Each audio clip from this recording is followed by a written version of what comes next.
کھانے دینا اس کو جو دل کرتا ہے. موٹی ہوتی جا رہی ہے وہ دیکھا ہے تم نے اس کو کبھی غور سے؟ ارے گھر کا کھانا اپنی نگرانی میں بنواتی ہوں میں، اور یہ ہوٹل کا کھانا ایک تو اتنا آئلی، اوپر سے پتہ نہیں سبزی اور گوشت دھو کر بھی استعمال کرتے ہیں یا نہیں. وہ سخت خفا تھی. ماما اب ٹینشن کیوں لیتی ہیں؟ وہ حال ہے، کم از کم وہ اس معاملے میں وہ بیسٹ ہے. آپ سبزی اور گوشت نہ دھلنے کی بات کرتی ہیں، لیکن اگر کھانے میں نمک کا ایک دانہ یا پھر ذرا سی بھی مرچ کم یا زیادہ ہو جائے اس سے وہ بچ نہیں سکتا. کیا پچھلا ہفتہ بھول گئی آپ جب نرگس نے چکن دھوئے بغیر وائٹ کڑھائی بنائی تھی اور پھر ایک نوالا لیتے ہی حالے نے کہہ دیا تھا کہ چکن صحیح دھلا نہیں ہے، اور وہی ہوا، نرگس نے واقعی نہیں دھویا تھا. ماما وہ کھانے کے معیار پہ سمجھوتا نہیں کر سکتی، لکھوا لیں، مہر نے تفصیل سے جواب دیا تھا. کہتی تو ٹھیک ہو، بڑی ہی کائیا ہے. کل مجھے کہتی ہے کہ آپ سے ساری دنیا کے کھانے بنوا لوں، لیکن آپ روٹی نہیں بنوا سکتی، آپ اس کے کنارے کچے اور موٹے کر دیتی ہیں. اچھا پھر کیا کہا آپ نے؟ مہر دلچسپی سے پوچھ رہی تھی. کیا کہنا تھا میں نے، اٹھایا جوتا اور بھاگ گئی کمبخت. ویسے ایک بات ہے، کہتی تو وہ بھی ٹھیک ہے. میری پھپھو مرحوم بھی جب ابا سے ملنے گاؤں سے شہر آتی تھی تو اگر کبھی میں ان کے لیے روٹی بناتی تو وہ فوراً سمجھ جاتی اور کہتی، حسینہ اللہ دشمن کو بھی تیرے ہاتھ کی بنی روٹی نہ کھلائے. وہ مہر کے کان کے پاس جھکی سرگوشی نما آواز میں کہہ رہی تھی. کچھ بھی ہو، مجھے تو آپ کی ہاتھ کی روٹی بہت پسند ہے. مہر ماں محبت سے کہہ رہی تھی. بھلا کوئی تمہارے جیسا ہو سکتا ہے کیا؟ تم تو جان ہو میری اچھائیاں ہی بتاؤ گی. اچھا یہ بتاؤ مجھے کہ ہارون بھی اس کے ساتھ گیا ہے یا نہیں؟ جی ماما، مجھے تو یہی کہہ رہی تھی کہ ہارون اس کو پک کرے گا پھر واپسی پر ڈراپ بھی کرے گا. آج آ لینے دو اسے، ذرا ہارون والا قصہ بھی اب ختم کروں تو شاید نے باقاعدہ رشتہ ڈالا ہے. اب کیا اچھا لگتا ہے دونوں کا ساتھ گھومنا پھرنا. آج نوال کو چائے پہ بلا رکھا ہے میں نے اسی سلسلے میں، اور یہ بی بی اب تک اس کے ساتھ سڑکیں ناپ رہی ہے. پاگل کر دے گی مجھے یہ لڑکی، کسی کی نہیں سنتی. حسینہ آج غصے میں تھی. واہ بھابی واہ، بڑی بیٹی کی تو ابھی بات بھی پکی نہیں ہوئی اور چھوٹی کے سسرال والوں کو بلا لیا. آپ کے بھی اپنے ہی اصول ہیں. فروا لانچ میں داخل ہوتے ہی اپنی زبان کے جوہر دکھانے لگی. مہر تم جاؤ بیٹا اپنے کمرے میں، حالے کو کال کر کے گھر آنے کا بولو. انہوں نے فروا کی بات کا جواب دیے بغیر نرمی سے مہر ماں سے کہا تھا. وہ خود بھی اس سارے منظر میں خود کو مسفٹ محسوس کر رہی تھی، تبھی جلدی اٹھ کر وہاں سے نکل گئی. فروا تمہیں آج تک یہ نہیں پتا چلا کہ کون سی بات بچوں کے سامنے کرنی ہے اور کون سی نہیں. رہی بات رشتے کی تو شاہد اور نوال 2 بار مجھ سے اور معراج سے حالے کی بابت بات کر چکے ہیں، اور رہی بات مہر کی تو اس کے لیے میری کزن کے بیٹے اکرام کا پرپوزل آیا. 2 مہینے ہوئے ہیں جرمنی سے واپس آئے، کل ہی بات کی ہے. رضیہ نے مجھ سے اور بابا اور معراج سے بات کر کے اسی ہفتے بلوا لوں گی ان کو بھی. تم کیوں پریشان ہوتی ہو؟ وہ بظاہر مسکراتے ہوئے بتا رہی تھی، لیکن فروا کا دماغ بھگ سے اڑا تھا. کیا مطلب ہے آپ کا مہر کے لیے؟ آپ سفیر کے علاوہ کسی اور کو سوچ بھی کیسے سکتی ہیں؟ مہر میری بہو بنے گی یہ تو طے ہے. بچپن سے آپ ابھی منع کر دے رضی آپا کو، یہ رشتہ نہیں ہو سکتا. اچھا مہر تمہاری بہو بنے گی، اور یہ کس نے طے کیا؟ میں نے آپ سے بات کرنی ہی تھی بھابھی، پر میں سفیر کے سیٹل ہونے کے انتظار میں تھی. سفیر کو اپنے دادا کا بزنس سنبھالے ہوئے 6 سال ہو گئے ہیں فروا، اب تک وہ سیٹل نہیں ہوا. 30 سال کا ہو گیا ہے وہ. ان 30 سالوں میں تم نے کیا کیا؟ ایک بار بھی سفیر کے لیے مہر کا ہاتھ مانگا؟ تمہیں لگتا ہے میری مہر کوئی گری پڑی ہے جس کو میں تمہارے بیٹے کے انتظار میں بٹھا دوں گی؟ میری بیٹی 28 سال کی ہونے والی ہے، اور کتنا انتظار کروں میں نے فیصلہ کر لیا ہے مہر کی شادی اکرام سے ہی ہوگی. بس صرف 2 دن کا وقت دے دیں مجھے، اتنا تو کر ہی سکتی ہیں آپ. کیا سفیر صرف میرا بیٹا ہے؟ آپ کا کچھ نہیں لگتا؟ آپ بھول گئی ہیں شاید مجھے. ممی کہنے سے پہلے اس نے آپ کو امی بلایا تھا. آپ یہ کریں گے اس کے ساتھ؟ ہاں ٹھیک ہے میں نے وقت ضائع کیا، لیکن بس 2 دن، اور سفیر کی خاطر اتنا تو کر سکتی ہیں. سفیر مجھے اپنی اولاد کی طرح عزیز ہے فروا، لیکن آج تک اس نے کبھی مہر کے لیے انٹرسٹ شو نہیں کیا. کم از کم مجھے کبھی ایسا نہیں لگا. دوسری طرف ہارون ہے، 3 بار اس کے والدین مجھ سے حالے کے حوالے سے بات کر چکے ہیں، وہ بھی ہارون کی خوشی پہ. اور سفیر، کیا اس نے کبھی تم سے مہر کے بارے میں بات کی ہے؟ میری بیٹی مجھے اس دنیا میں سب سے زیادہ عزیز ہے، اس کے مقابلے میں کوئی بھی نہیں ہے. میں اس کی عمر سفیر کے آسرے میں ضائع نہیں کروں گی. ان کا لہجہ بے لچک تھا. فروا چند ثانیے خاموش رہی. نہ وہ حسینہ کو مجبور کر سکی تھی اور نہ ہی ایموشنلی بلیک میل. ایسی کیا چیز تھی، کون سا آخری پتہ تھا جس کو وہ پھینکے تو بازی ان کی ہو جائے؟ کیا اب بھی کوئی شے، کوئی چال باقی تھی؟ اور پھر اچانک کچھ یاد آنے پر ان کی آنکھیں چمکی تھی. یہ بازی اب بھی انہی کی ہی تھی. آپ حالے کی شادی تو اس کی پسند سے کروا رہی ہیں، لیکن مہر، اس سے کبھی پوچھا بھی ہے کہ وہ سفیر کے علاوہ کسی سے شادی کرے گی؟ کیا مہر کی آنکھوں کو کبھی پڑا ہے ان میں سفیر کا عکس نہیں دکھتا آپ کو؟ آپ حالے کا حال دل جان سکتی ہیں کیونکہ وہ آپ کے وجود کا حصہ ہے، آپ کی سگی اولاد ہے، لیکن آپ مہر کے دل کا حال نہیں جان سکتی۔ کیوں؟ کیونکہ آپ اس کی ماں نہیں ہیں، وہ آپ کے وجود کا حصہ نہیں ہے۔ آپ اس پر ظلم کر سکتی ہیں بھابھی، کیونکہ اس کی تکلیف اس کی ماں محسوس کر سکتی ہے۔ آج مجھے پتہ چل گیا کہ کسی کو بیٹی کہنے سے کوئی بیٹی بن نہیں جاتی۔ مہر کو اپنی محبت کھونی پڑے گی اور وجہ آپ ہوں گی۔ اگر اس کی ماں زندہ ہوتی تو ایسا کبھی نہ ہوتا۔ خیر آپ بلا لیں رضیہ آپا کو، میں تیاری کر لوں گی۔ حسینہ کا کاٹو تو بدن میں لہو نہیں، وہ اپنی جگہ پر برف ہو چکی تھی۔ وہ بالکل ساکت سی بیٹھی فروا کی باتیں سن رہی تھی۔ ان کے دل میں ایک درد سا اٹھا تھا، ان کی آنکھوں میں ایک زخمی سا تاثر ابھرا تھا۔ فروا تم بات کر لو سفیر سے، اسی مہینے مہر اور سفیر کی رسم کرنا چاہتی ہوں میں، اب مزید تاخیر نہیں ہونی چاہیے۔ اور ایک بات اور، مہر کی ماں نہیں مری، میں اس کی سگی ماں نہیں، وہ کھو گئی۔ اپنی محبت میں اس کو دوں گی، سب کچھ دوں گی جو ایک ماں اپنی بیٹی کو دیتی ہے، وہ روندھی ہوئی آواز میں کہہ رہی تھی۔ جیسا آپ چاہیں بھابھی، میں آج ہی بات کروں گی سفیر سے، آپ تسلی رکھے۔ ان کا تیر نشانے پر لگا تھا، انہوں نے حسینہ کی دکھتی رگ پر ہاتھ رکھا تھا۔ فروا نے اپنا کام کر دیا تھا، انہوں نے حسینہ کے گلڈ کو ہوا دی تھی۔ جو کوئی کام دلیل، کوئی مجبوری، کوئی محبت، کوئی دھمکی نہیں کروا سکتی، وہ کام گلڈ کروا سکتا ہے۔ وہ یونیورسٹی کے گیٹ پر کھڑی تھی جب دو ہارون کی گاڑی اس کے سامنے آن کھڑی ہوئی۔ ابھی وہ دروازہ کھول کر اندر بیٹھی تھی کہ اس نے سفیر کی سیاہ اوڈی کو ہارون کی گاڑی کے قریب رکتے ہوئے دیکھا۔ وہ دونوں ایک ساتھ باہر نکلے تھے۔ حالے نے اچنبے سے اپنے سامنے کھڑے سفیر کو دیکھا، جبکہ ہارون سفیر کو دیکھ کر ہارون کے قدم تھمے تھے۔ وہ اپنی گاڑی کے پاس ہی کھڑا ہو گیا تھا، آگے نہیں آیا تھا۔ آپ یہاں کیسے؟ مجھے بتایا کیوں نہیں؟ حالے حیرت سے پوچھ رہی تھی۔ تمہیں لینا آیا ہوں، سرپرائز دینا چاہتا تھا اس لیے نہیں بتایا۔ اس نے ہارون کو دیکھ لیا تھا، تبھی نارمل سے لہجے میں بول رہا تھا، لیکن اس کے چہرے پر برہمی واضح تھی۔ لیکن میں نے تو ہارون کو بلایا، وہ مجھے لینے آیا، آپ کو آنا تھا تو مجھے بتا دیتے۔ خیر اب تو میں ہارون کے ساتھ لنچ کرنے جانی ہوں، اگر آپ بیزی نہیں ہیں تو آپ بھی جوائن کریں ہمیں، وہ خوش دلی سے آفر کر رہی تھی۔ ہارون کی نظریں اپنے جاگرز پر جمی تھی، اس نے ایک بار بھی نظر اٹھا کر ان دونوں میں سے کسی کو نہیں دیکھا تھا۔ کیا مطلب ہے تمہارا؟ میں تم لوگوں کو جوائن کروں؟ میں تمہیں لینے آیا ہوں، تم میرے ساتھ جانے سے انکار کر رہی ہو؟ کیا یہ کہنا چاہ رہی ہے تم ہارون کی وجہ سے مجھے واپس بھیج دو گی؟ سفیر کے تاثرات سخت ہو چکے تھے۔ آپ بات کو بڑھا رہے ہیں، آپ اگر آنے سے پہلے مجھے بتا دیتے تو میں ہارون کو کال نہ کرتی، وہ میرے بلانے پر یہاں آیا ہے، میں اس کو کیسے واپس بھیج دوں اور آپ کے ساتھ چلی جاؤں؟ تو میں چلا جاؤں؟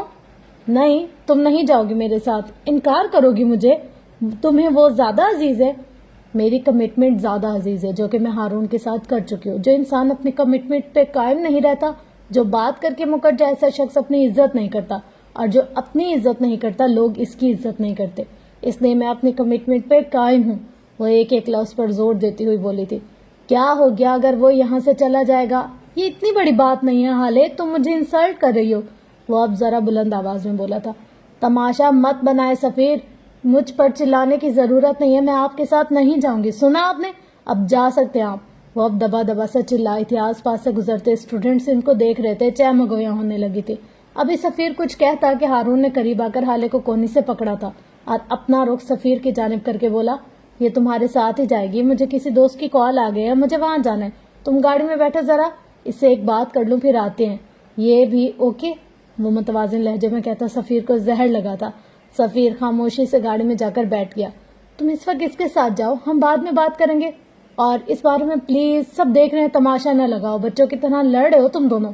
میں نہیں جاؤں گی، غلام نہیں ہوں ان کی، وہ پھاڑ کھانے والے لہجے میں بولی۔ حالے میری خاطر اس وقت چلی جاؤ، دیکھو سب دیکھ رہے ہیں، میں ریکویسٹ کرتا ہوں۔ حالے نے تندہی سے اس کو گھورا تھا۔ جہنم میں جاؤ تم ہارون، وہ بڑبڑاتے ہوئی سفیر کی کار کی طرف بڑھ گئی۔ اس کے بیٹھتے ہی دروازہ ٹھاک کی آواز سے بند کیا تھا۔ ہارون گہری سانس بھر کے رہ گیا، وہ ان دونوں کے درمیان کسی بھی قسم کے اختلافات کی وجہ نہیں بننا چاہتا تھا۔ اس کی گاڑی میں بیٹھتے ہی سفیر گاڑی زن سے بھگا کر لے گیا۔ وہ ان کے ساتھ آ تو گئی تھی، لیکن منہ سے ایک بھی لفظ نہ بولے گی، گویا قسم کھا رکھی تھی۔ سفیر نے کئی بار اس کو مخاطب کرنا چاہا، لیکن جواب نہ ڈاٹ۔ حالے میں پہلے ہی بہت پریشان ہوں، پلیز مجھے مزید تنگ نہ کرو، میں 300 بار سوری کر چکا ہوں، اب بس بھی کر دو، میں کسی اور بات پر غصہ تھا۔ تو مجھ پر اتاریں گے آپ اپنا غصہ؟ کیا غلام ہوں میں آپ کی؟ میں ان لڑکیوں میں سے نہیں جو مرد کی ہر غلط بات اس لیے برداشت کر لیں کیونکہ وہ غصے میں ہیں۔ آج آپ چیخ رہے ہیں مجھ پہ، کل کو ہاتھ بھی اٹھا سکتے ہیں صرف اس لیے کیونکہ آپ غصے میں ہیں۔ آپ اپنا غصہ مجھ پر نہیں اتار سکتے سفیر، میں ہرگز برداشت نہیں کروں گی۔ وہ جیسے پھٹی پڑی تھی۔ یار میرا یہ مقصد ہرگز نہیں تھا، میں بس تم سے بات کرنا چاہتا تھا، لیکن وہاں ہارون کو دیکھ کر مجھے غصہ آ گیا۔ کیونکہ آپ کو جیلس فیل ہوا ہوگا، یا پھر آپ کو یہ لگا ہوگا کہ میں آپ کی ملکیت ہوں اور اب میں کسی اور مرد کے ساتھ کیسے گھوم سکتی ہوں، کیونکہ آپ تو وہی مشرقی مرد ہے نا، کیونکہ یہی ہوا ہوگا ہے نا۔ وہ اس کی بات کاٹ کر غصے سے سرخ چہرہ لیے بولتی ہی چلی گئی۔ سفیر نے گاڑی ایک جگہ روک دی تھی اور اپنا رخ اس کی طرف موڑ کر وہ حالے کی آنکھوں میں دیکھتا ہوا کہنے لگا، کیونکہ ہارون کی ماں آج شام تمہارا رشتہ لے کر آ رہی ہیں۔ ہاں میں مشرقی مرد ہوں، لیکن میں تمہارے اور ہارون کے تعلق کو اچھی طرح جانتا ہوں، اور رہی بات ملکیت کی تو تم ایک جیتی جاگتی انسان ہو، کوئی روبوٹ نہیں جو میری مرضی پر چلے گا۔ وہ ایسے ٹھنڈے لہجے میں کہہ رہا تھا کہ حالے کو اپنی ریڑھ کی ہڈی میں سنسنی سی محسوس ہوئی۔ تو آپ کو کیا پرابلم ہے؟ میرا رشتہ لا رہی ہے نا، آپ کو تو کچھ نہیں کہہ رہے۔ اس کا رنگ پھیکا پڑ گیا، لیکن پھر بھی گردن اکڑا کر بولی تھی، مجھے یہ پرابلم ہے کہ میں تم سے محبت کرتا ہوں، یہ ہے میرا مسئلہ۔ لیکن میں تو یہ نہیں سمجھ پا رہا کہ تم اتنی ریلیکس کیسے ہو؟ کیا تمہیں کوئی فرق نہیں پڑتا؟ کیا تم مجھ سے محبت نہیں کرتی؟ وہ زخمی لہجے میں بولا تھا۔ اس کی بھوری آنکھوں میں تکلیف تھی۔ حالے کو بے اختیار ملال ہوا۔ سفیر میں پریشان ہوں، لیکن میں آپ کی طرح چیخ چلا نہیں سکتی۔ آپ مجھے بابا کے پاس کورٹ لے جائیں، آج یہ مسئلہ حل کر کے ہی آؤں گی۔ اس نے ساری جمع تفریق کر لی تھی اور اب قدرے بہتر محسوس کر رہی تھی۔ تایا ابو کے پاس کیا کرنے جاؤ گی تم؟ اور ویسے بھی وہاں مردوں کا ایک ہجوم ہوتا ہے، میں تمہیں وہاں نہیں لے کر جاؤں گا۔ ان کو کال کرو اور گھر آنے کا بولو، یا پھر کسی ریسٹورینٹ بلا لو۔ وہ اب گاڑی سٹارٹ کر رہا تھا اور کہہ بھی رہا تھا، ابھی تھوڑی دیر پہلے تو کچھ اور کہہ رہے تھے آپ، اور اب آپ کو کورٹ کے ہر مرد برے لگ رہے ہیں۔ وہ اب اس کو تنگ کر رہی تھی۔ ہاں اتنا تو میں بھی بے غیرت نہیں ہوں، میں ہارون کی بات کر رہا تھا، اس کی بات الگ ہے۔ وہ فیملی اور کورٹ کچہریوں کا کسی کو نہیں پتا ہوتا، ہر طرح کے مرد ہوتے ہیں وہاں، گنڈے، موالی، قاتل، ریپسٹ۔ کم از کم اپنے گھر کی لڑکیوں کو تو میں وہاں نہیں لے جانے والا۔ وہ چہرے کے زاویے بگاڑ کر بولا تھا۔ اچھا میں بابا کو کال کرتی ہوں، وہ آج مومانی کو آنے سے منع کر دیں گے اور میں رات تک بابا سے بات کر لوں گی۔ آپ کے بارے میں اتنا بڑا کیا مسئلہ ہے، آپ پریشان نہ ہو۔ وہ اپنائیت سے بول رہی تھی۔ اللہ کرے ایسا ہی ہو، وہ بڑبڑایا تھا۔ حالے نے سر سیٹ کی پشت سے ٹکا دیا تھا، اسے ابھی بہت کچھ سوچنا تھا۔ گرمی اپنے جوبن پر تھی۔ نفیسہ کے گھر کے چھوٹے سے باغیچے میں آج اداسی سی تھی، پھول مرجھا چکے تھے، گھاس مری ہوئی لگتی تھی۔ نفیسہ کی سیاہ آنکھوں میں خالی پن سا تھا، عمر کا ٹھیک ہونے کے بجائے بگڑتا جا رہا تھا۔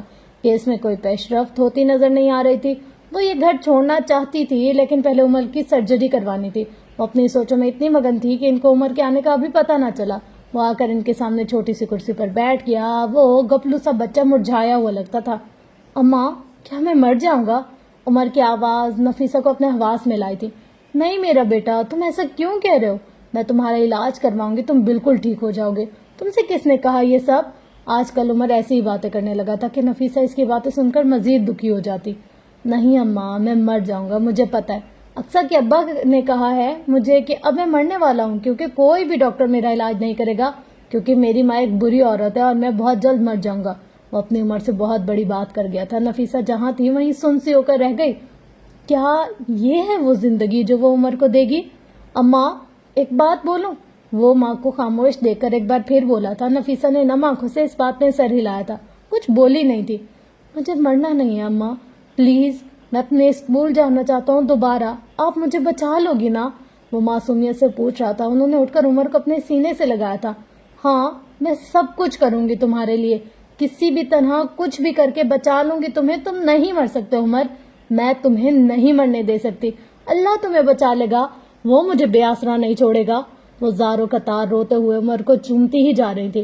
جب دروازے پر دستک ہوئی، وہ چند لمحے بعد عمر سے دور ہوتے ہوئے دروازہ کھولنے چلی گئی۔ سامنے درزی کو دیکھ کر ان کا دل پھر سے بھر آیا تھا۔ وہ زری کو اندر آنے کا موقع دیے بغیر ان کے گلے لگی پھوٹ پھوٹ کر رونے لگی۔ زری، میرا عمر، میرا بچہ، میں اس کو نہیں کھو سکتی، پلیز کچھ کرو، کچھ بتاؤ مجھے، کوئی حل بتا دو، کوئی مشورہ دے دو، میں کیا کروں نفیسہ؟ کیا ہو گیا ہے؟ ہمت کرو، اللہ ہے، وہ ہماری مدد کرے گا، تم اندر تو چلو، دیکھو اس طرح رونے سے کچھ نہیں ہوگا۔ میری بہن، وہ ان کو روتا ہوا دیکھ کر بوکھلا سی گئی تھی۔ لوگ ان کے در پر جمع ہونے لگے تھے. کسی کی بے بسی سے بہتر تماشا بھی بھلا کوئی ہوا ہے.